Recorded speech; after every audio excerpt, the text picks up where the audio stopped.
त्वमेव माता पिता त्वमेव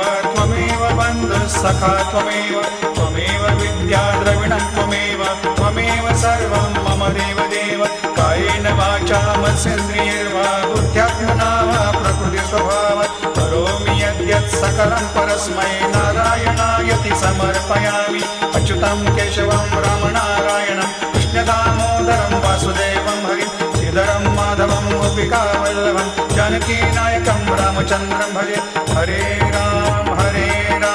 राम राम हरे हरे हरे कृष्ण कृष्ण कृष्ण हरे हरे श्री गुरुदेव दत्त